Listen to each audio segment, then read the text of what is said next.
Good day, and thank you for standing by, and welcome to the Opendoor third quarter 2021 earnings conference call. At this time, all participants are on a listen-only mode.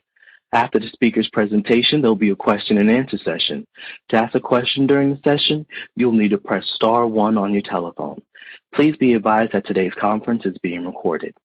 If you require any further assistance, please press star zero. I would now like to hand the conference over to your host today, Ali Wang. Please go ahead.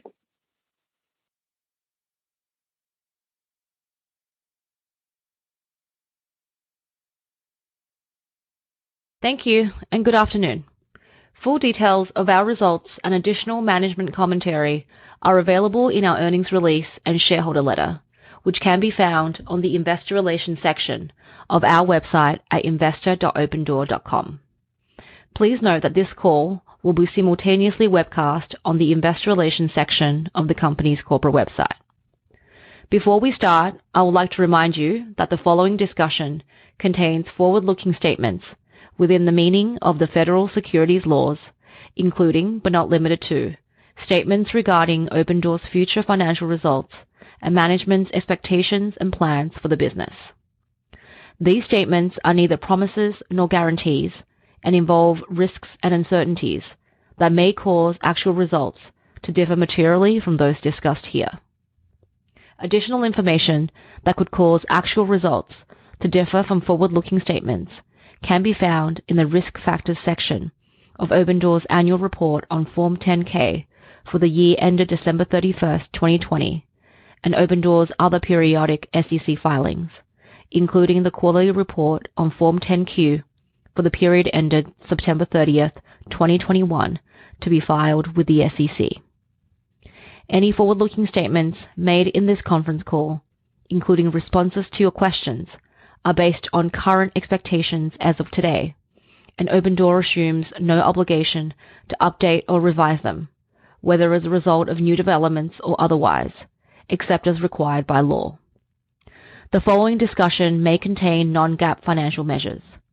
For a reconciliation of each of these non-GAAP financial measures to the most directly comparable GAAP metric, please see our website at investor.opendoor.com. I will now turn the call over to Eric Wu, Co-founder and Chief Executive Officer. Good afternoon, and thank you for joining us today. I'm excited to share our third quarter results alongside Carrie Wheeler, our Chief Financial Officer, and Andrew Lowacki, our President. Aligning with our first core value, which is to start and end with the customer, I want to ground us in our work with a recent customer story. You will hear from Tyler Botma, who sold his home and bought a home completely with Opendoor while fulfilling a childhood dream. Hi, I'm Tyler Botma. I live in Litchfield Park, Arizona, and I bought and sold my house through Opendoor. The big reason why we wanted to move was, one, we wanted to find the dream home, and probably most importantly was getting to a location that had really high marks for education for our son. When we first started the process, a lot of the apprehension we had was trying to locate a very ideal or specific home that we wanted, while also selling the home. We've sold conventionally and bought conventionally prior, and going through that process and then going through Opendoor's process, I really couldn't put a value to how much easier that process was. What they made possible for us was essentially, getting us a life that we didn't think was possible. Being able to sell a home that we weren't quite sure we would get what we want, or even if the sale would go through, and to be able to buy a home, move into our dream neighborhood and dream house. The Opendoor experience, I'd say probably just in one word, is easy. We often cite externally that 2/3 of sellers are also buyers, but we rarely detail the complexity and timing of managing two transactions while balancing the realities of life. And these realities include the forming of a new family, the pressures of work, the hardship of a pandemic, the death of a family member, or the drive for a better school district. This is why our work matters. Our vision, which has remained the same since starting Opendoor, is to make it possible to buy, sell, and move at the tap of a button. We know the end state for the real estate marketplace will be a simple, certain, and fast transaction powered by technology. It's not a matter of if, but when. So we've been heads down building this future experience piece by piece with the consumer in mind at every step. Our third quarter results are a byproduct of this focus, exceeding our expectations on the top line and bottom line. We generated $2.3 billion in revenue, acquired over 15,000 homes, delivered over $170 million of contribution profit, and generated $35 million of adjusted EBITDA. While we are clear on our vision and strategy, the foundation of our performance has been and will continue to be our team and execution. In terms of our team, we've added substantial talent this past quarter. In addition to expanding our pool of executives across pricing, engineering, product, operations, and people teams, we've made 3 acquisitions. We acquired Pro.com and Skylight, 2 seasoned, really special teams that have spent years combining logistics and technology to build digital consumer experiences to upgrade a home. This will in turn strengthen our ability to continue to scale our home operations. We also acquired Reddoor.com, a digital home financing product which makes it possible to get pre-qualified for a mortgage in less than 60 seconds with an elegant mobile experience. We are excited to welcome our new teammates to Opendoor as we build out the next evolution of our products. In terms of our execution, we are continuing on our journey of driving existing market growth, expanding nationwide, and building an end-to-end digital experience. Within existing market growth, in Q3, we saw material gains in the adoption of Opendoor, growing acquisitions by 79% and resales by 72% quarter on quarter. This was driven by rising consumer awareness and expanded buy box coverage, which again resulted in record offer growth and record real seller conversion. As a tangible example of the impact of our pricing and cost advantages, nearly half of our acquisitions are coming from our expanded buy box. Within expanding nationwide, we launched 5 new markets in Q3, bringing our total footprint to 44 markets, more than doubling our market count year to date and ahead of our 2021 forecast. With our growing footprint, we are already seeing the benefits of increasing scale and driving awareness and operational efficiency, which further reduces the cost and effort to launch more markets. Upcoming, we are laying the groundwork for continued expansion next year and well on our way to our long-term goal of servicing customers in every market nationwide. Most importantly, we continued our investments in building the digital one-stop shop for movers. There is a generational shift happening from offline to online, and we intend to capture this opportunity. Last week, we launched Opendoor Complete, which brings together all the disparate steps to buy and sell a home into a single, streamlined experience. Opendoor Complete provides homeowners certainty and instant access to the equity in their home, the power and guarantee of our cash to strengthen a buyer's offer, and the ability to line up closing dates to avoid double moves and double mortgages. This is the integrated experience buyers and sellers are demanding. Last, we are not standing still. We are pushing forward with the same speed, focus, and grit that has defined us over the past 7 years. I'll now turn it over to Carrie to discuss our financial performance. Thanks, Eric.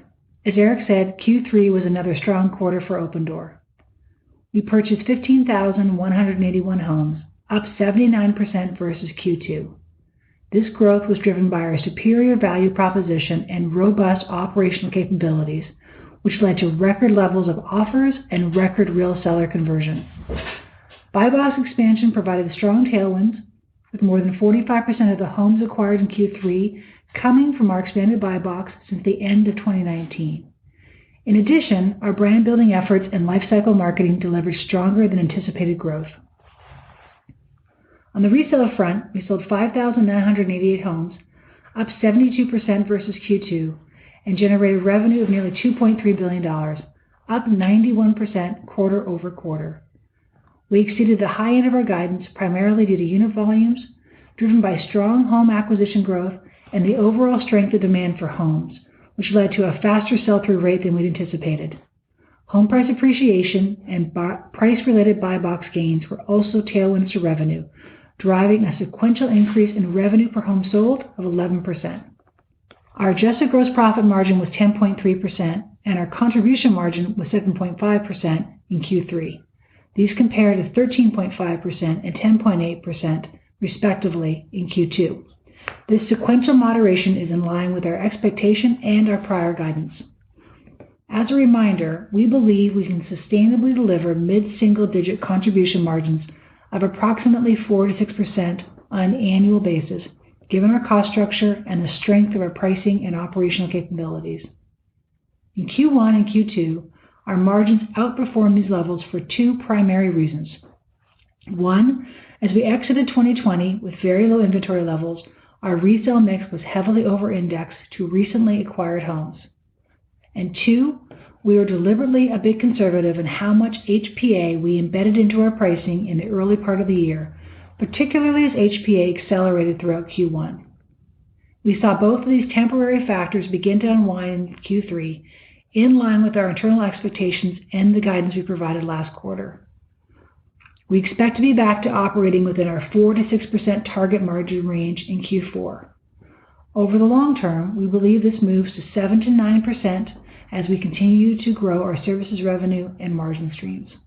One additional note on unit margins given the news of the last few weeks. We understand the importance of 1, forecasting, and 2, managing seasonal and macro market changes. We have prioritized our investments in our pricing capabilities across acquisition valuation, forecasting, and resale systems since our inception.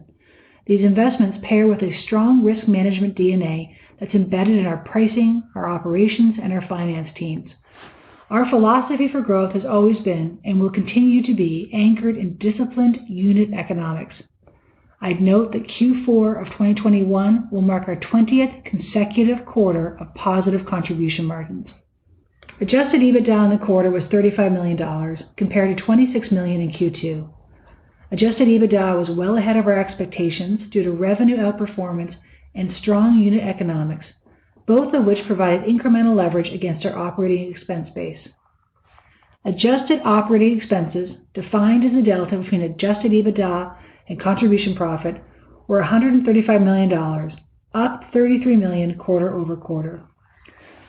We expect Q4 OPEX to increase sequentially by approximately $20 million from Q3 levels as we continue to invest in our platform and growth. We ended the quarter with adjusted net income of negative $17 million compared to positive $2 million in Q2. We view adjusted net income as the best proxy for free cash flow, as it distinguishes true free cash flow on an operating basis from how we fund our inventory purchases. Turning to the balance sheet, we ended Q3 with $1.8 billion in cash and cash equivalents and marketable securities, as well as $484 million in restricted cash that represents working capital related to our inventory financing. As of today, we've more than doubled our maximum borrowing capacity from last quarter, up now to $9 billion across our non-recourse asset-backed facilities. We are well capitalized to fuel the tremendous growth we're seeing across our business. Turning now to our guidance. We are reiterating the expectations we laid out last quarter, which puts us at a run rate that pulls forward our original 3-year financial plan by 2 years. Overall, housing fundamentals remain strong, with inventory levels at multi-decade lows for this time of year, alongside continued heightened demand for single-family housing. HPA has softened relative to all-time highs, largely due to seasonality, but remains positive and well above the typical levels expected for this time of year. But most importantly, the dominating driver for our business is that customers value the simplicity and certainty of our products, and product adoption continues to accelerate. This is evident in our acquisition volume growth of almost 80% quarter on quarter, which puts us at an annualized GMV run rate north of $20 billion. We expect Q4 acquisition volumes to be lower than third quarter due to proactive volume management initiated in the middle of Q3, as well as a typical seasonal slowdown associated with Q4. As our growth significantly exceeded our expectations, we made the decision to meter acquisition growth and ensure we continue to deliver a seamless customer experience. We have been and continue to invest aggressively in our internal operations, vendor network, and tooling and automation to lay the foundation for another strong year of growth in 2022, while continuing to meet our overall customer, operating, and financial objectives. We expect fourth quarter revenue to be between $3.1 and $3.2 billion, which represents 39% sequential growth over Q3 at the midpoint of the expected range. And we expect adjusted EBITDA in the range of -$5 to +$5 million, which represents break even at the midpoint. This outlook is consistent with the expectations we outlined last quarter. We are proud of Q3. Kudos to our team for these results, for their agility in navigating market conditions in a period of hypergrowth, and for their unwavering focus on delivering a simple, certain, and trusted experience to our customers. And with that, we'll now open up the call for questions. Thank you. And thank you. As a reminder, to ask a question, you'll need to press star 1 on your telephone. To withdraw your question, press the pound key. And we please ask that you limit yourself to one question. And our first question comes from Nick Jones from Citi. Your line is now open. Great. Thanks for taking the questions. I guess maybe two. One, can you touch on, housing pricing volatility and, how you feel your model is kind of positioned to withstand that and kind of detect it given kind of the turnover. And then, if, let's say, prices do compress a little bit, how much contribution margin compression can we expect, and how much can the kind of model withstand, given some of the other kind of headlines in iBuying over the last 2 weeks? Thanks. Thanks, Nick. Let me, before I pass it to Carrie, talk about the housing price volatility question and the compression of contribution margin question. I just want to reemphasize that we're in a generational shift in housing from offline to online. And we understand empirically that consumers love our product, and we have very strong, stable unit economics. So let me pass it to Carrie to talk about the two questions you had. Thanks, Eric. Hey, Nick. Embedded in your question is just, how do we price for homes and how do we think about forecasting? A couple comments. One, we're very good at this. This is core to what we do. We have built over the last 7 years very robust pricing systems. We have 7 years of investment in the data, in the modeling, and in our team that allows us to continuously improve how we model and approach home price valuations. We operate our business with a ton of discipline. As Eric said, we are rigorously backtesting our models every day. They're highly responsive. They have fast feedback loops, and we can react to changing market conditions. Our forecasting accuracy is what allows us to manage the business within a reasonable range of outcomes and deliver margins within that 4 to 6% contribution margin range that we've guided to. Ultimately, the proof of our ability to do that is in our results. I just want to mention again, Q4 will mark our 20th consecutive quarter of positive CM. So that's housing and sort of the housing and forecasting question in total. I think that part 2 of your question was around contribution margins and how they may fluctuate with changes in HPA. Important is that our model really works in up markets. It's going to work in flat markets. It's going to work in down markets. We've talked about this before, but we are a market maker. Like, define that means we provide liquidity to customers, we're pricing certainty, and we're taking a spread. We're getting paid for that. And we're managing our business to that 4 to 6% range I just indicated. If HPA were to go down, we would look to fluctuate or increase our spreads to manage to that target margin range. So I would not marry HPA trends and contribution margin trends together. We're driving for consistency within that range of outcomes. Great. Maybe I can ask a follow-up just around pricing models. I think there's a lot of available data to a lot of people to try to kind of real estate agents do this. Zillow has a ton of, I guess, data. Is there an angle to kind of how the data is structured and deployed that we need to think more about in terms of kind of a competitive moat? Thanks. It's a good question, Nick, and something that we treat as proprietary and a large competitive moat that compounds as we get to scale over time. And so I would just say that since we started Opendoor, this has been core and foundational to the business. And we've invested time, energy in the team, the data pipelines, how we think about feedback loops across multiple vectors of pricing to be in the position we are in today. And so I'm not going to speak to the specifics, but it is a very big investment area for the company. Great. Thanks for taking the questions. Thank you. And thank you. And our next question comes from Jason Helfstein from Oppenheimer. Your line is now open. Thanks. I'm going to ask two. How much of the 11% quarter-to-quarter increase in revenue per home was a byproduct of the buy box expansion versus home price appreciation? And then second, with Zillow exiting, how do you think this impacts marketing efficiency, your marketing efficiency, or no impact, or just general thoughts there? Thanks. Hey, Jason. Yeah, the 11% increase in revenue per home, really a mix of, I'd say, price-related buy box expansion and some just market appreciation. We don't break those two things out specifically, but I would say it's a good mix of both. More weighted to the buy box side. Yeah, to the second part of the question, I would just say that the value proposition is resonating. And it's resonated before Zillow was in the category, and it will continue to resonate as we expand nationwide and drive deepening market share within our existing cities. In fact, we see the opposite happening is as we get to scale within cities, our marketing becomes quite efficient. Thank you. And thank you. And our next question comes from Ygal Arounian from Wedbush Securities. Your line is now open.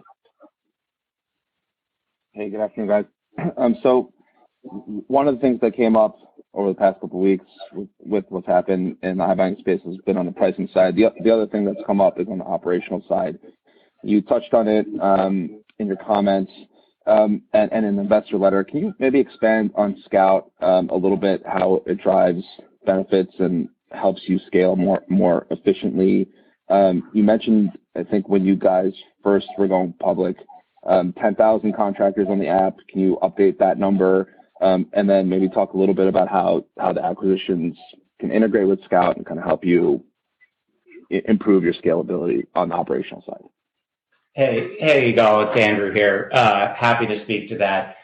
We did see acquisition demand significantly outpace our own expectation beginning early in Q3, and we took steps to proactively manage the overall system balance.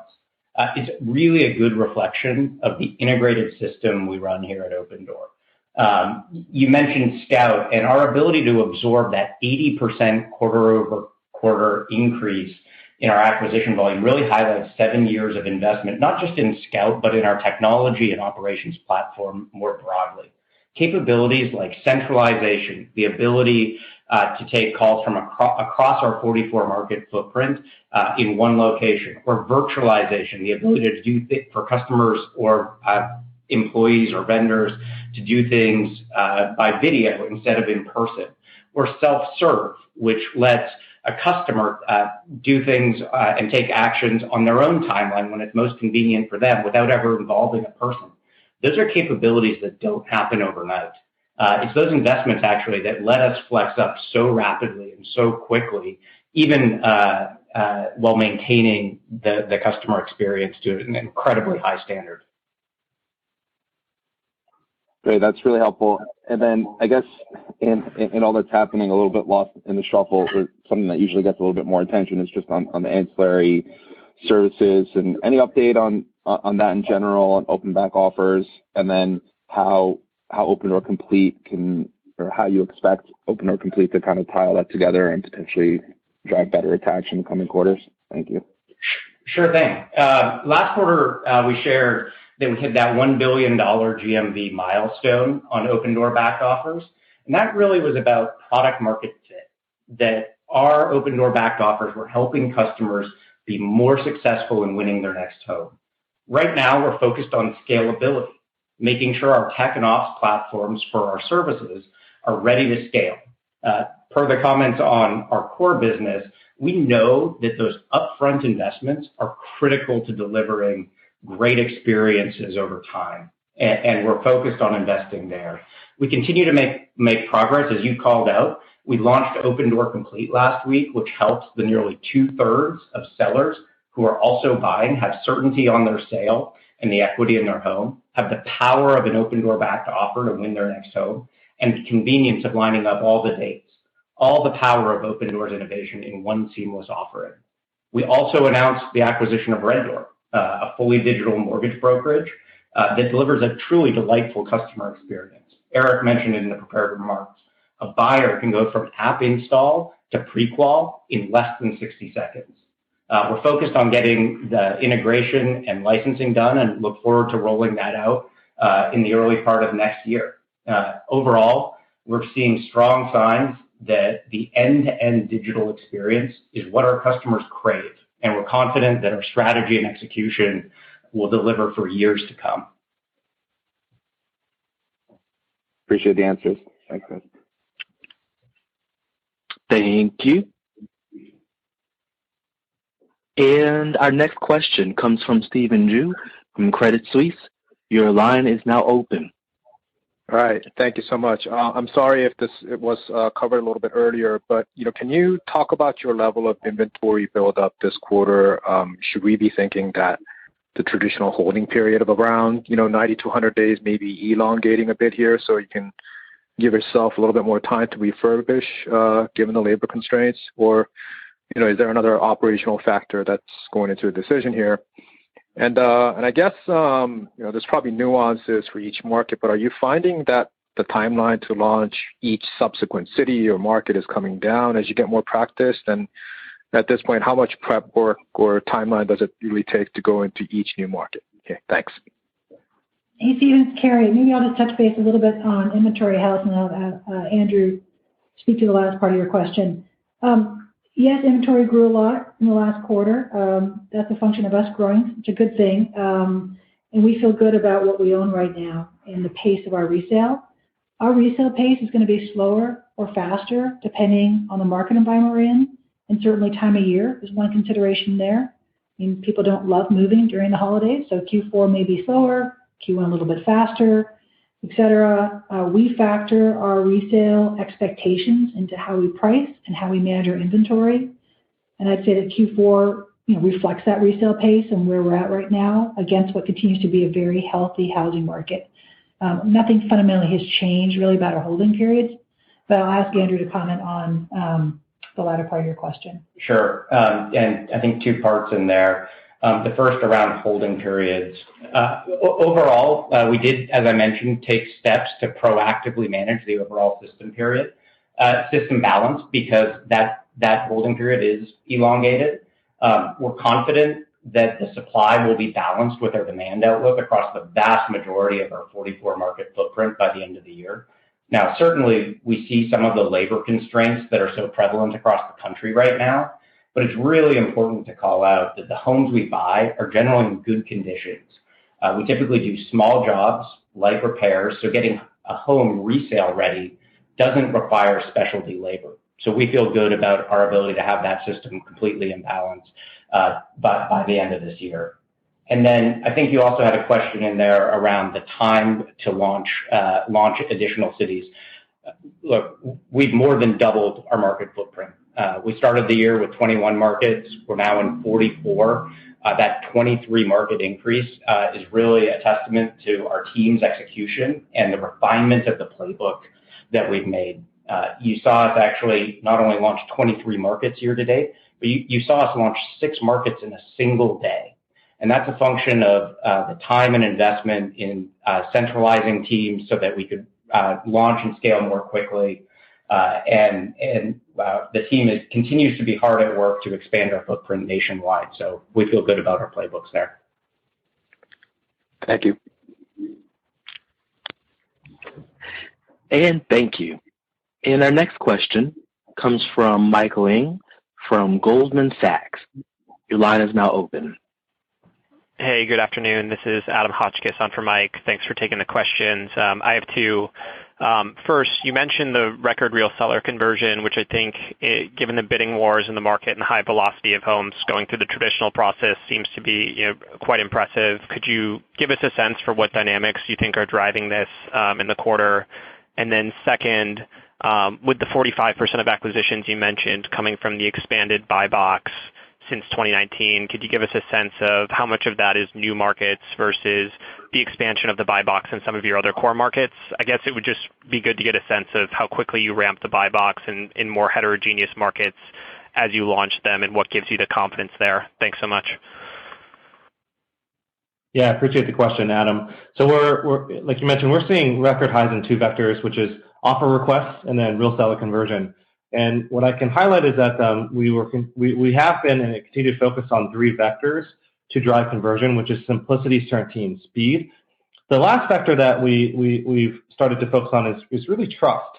And we see that as we get dense in markets, word of mouth takes over. I think NPS is north of 80, and that helps to drive additional conversion and offer awareness.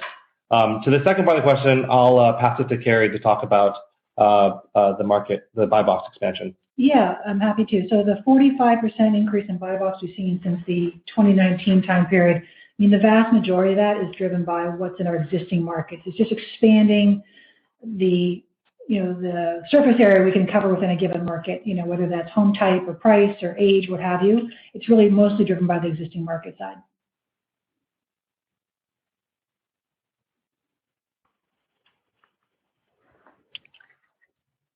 And thank you. And our next question comes from Edward Yruma from KeyBanc Capital Markets. Your line is now open.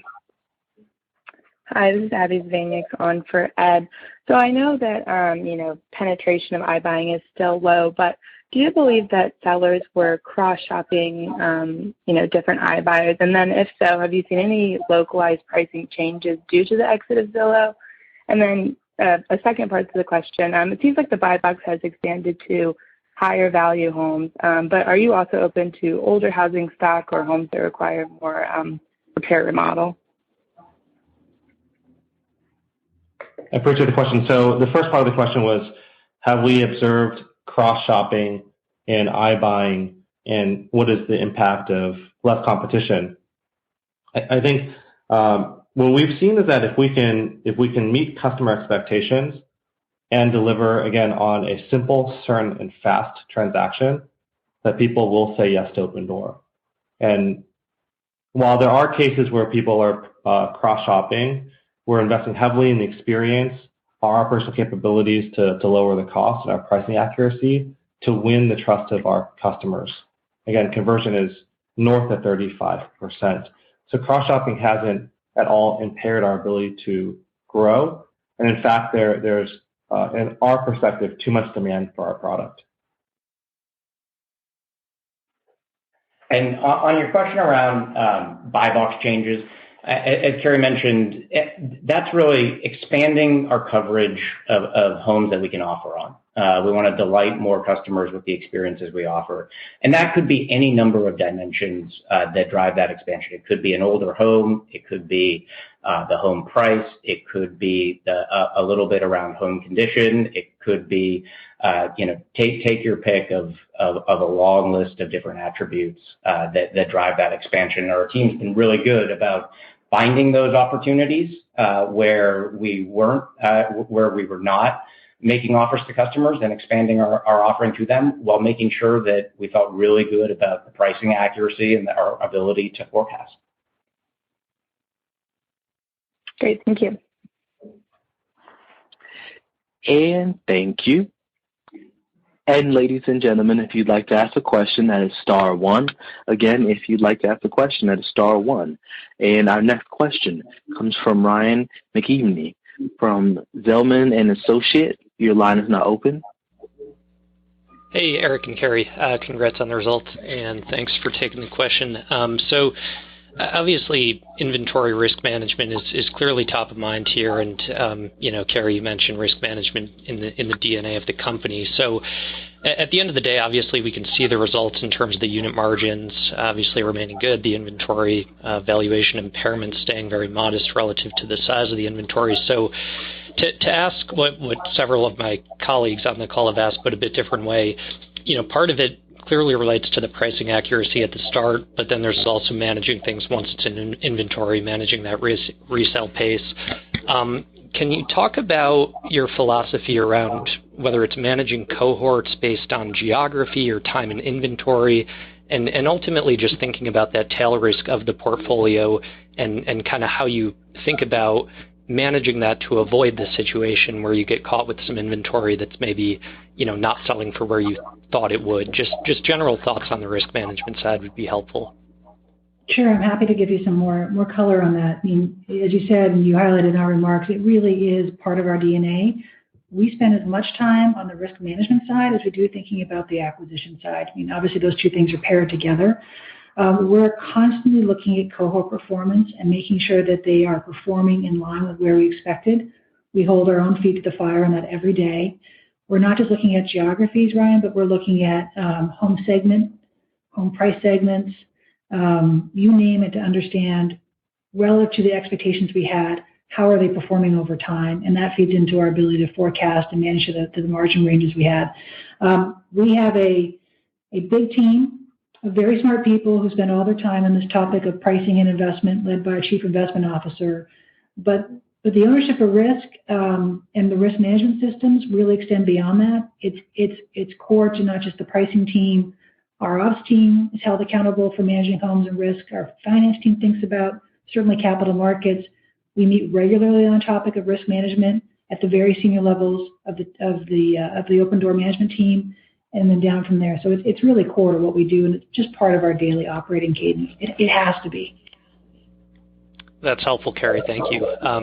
Second question. So on the labor of material side of things for renovation. So, obviously whether it's home builders, whether it's renovators, there are constraints, and makes sense to call out the Opendoor Scout platform. I guess to take it a step further and think a bit big picture as opposed to the near term, the acquisitions of Pro.com and Skylight. Should we think of those as platforms that can get you guys over the long term into things like customizations, upgrades, options that a customer could actually, come in kind of digitally and start customizing some things and become, in theory, an added income stream over time? Maybe just some commentary on Pro.com and Skylight and how that ties in. Thank you. Yeah, it's a good question and a good idea. So I've known the founders of Pro and Skylight for years, and in my perspective, it's rare to find teams that understand the complexity and have the expertise to combine logistics and technology, and that's why we acquire these companies. These teams are passionate about solving consumer problems in housing.